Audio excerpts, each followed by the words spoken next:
दोस्तों नमस्कार। Colonel Ajay CO Ajay astro money guru first global astro finance digital channel से आपसे मुखातिब होता हूं। आज 22 फरवरी सन 2024।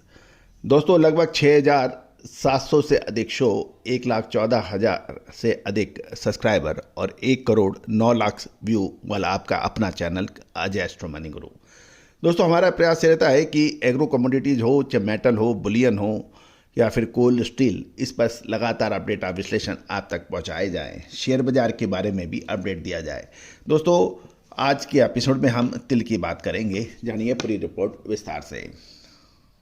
दोस्तों दक्षिण कोरिया के 12,000 टन तिल के टेंडर की आस भारतीय एक्सपोर्टर्स को बड़ी थी, लेकिन वो अब पूरी नहीं हुई है। गौरतलब है कि कोरिया के 12,000 टन तिल के टेंडर में भारत को सिर्फ 1,050 टन का ऑर्डर मिला है, जिससे एक्सपोर्टर्स को 5 से 8,000 टन की जो ऑर्डर मिलने की एक उम्मीद थी, उसके मुकाबले ये बिल्कुल नगण्य या बिल्कुल कम है। कोरिया के टेंडर की घोषणा के बाद तिल के दामों में ₹1 प्रति किलो की गिरावट भी देखी गई है और गौरतलब है कि सफ़ेद तिल के बाजार में अभी और गिरावट की संभावना बन सकती है।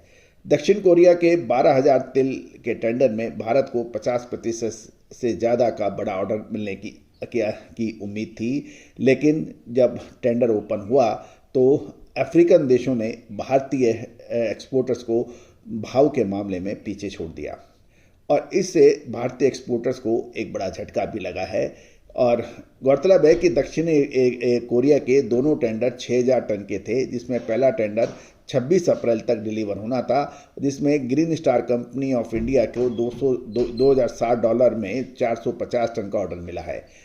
CSMRO को $2,077 में 450 टन का ऑर्डर मिला है और बेस्ट पीक को 150 टन का ऑर्डर मिला है, जो $2,084 प्रति टन का है। गौरतलब है कि यदि हम टेंडर को देखें तो 2,068 से $2,084 के बीच में ये चला है। भारत के अलावा बुर्किना को 2,250 टन, नाइजीरिया को 1,800 टन, टोंगो को 900 टन का ऑर्डर मिला है। 6,000 टन के दूसरे टेंडर में नाइजीरिया को 4,200 टन, बुर्किना को 1,800 टन का ऑर्डर मिला है और जो कि $2,068 से $2,076 के बीच के भाव बताए जा रहे हैं। तिल के ट्रेडर्स का ये भी कहना है कि पिछला टेंडर जहां $2,100 के आसपास था, वहीं इस बार टेंडर के भाव 2,150 से $2,200 तक जाने की उम्मीद थी, लेकिन टेंडर $2,100 के अंदर ही गया। इसको देखते हुए सफ़ेद तिल की कीमतों में कुछ गिरावट होने की संभावना जताई जा रही है।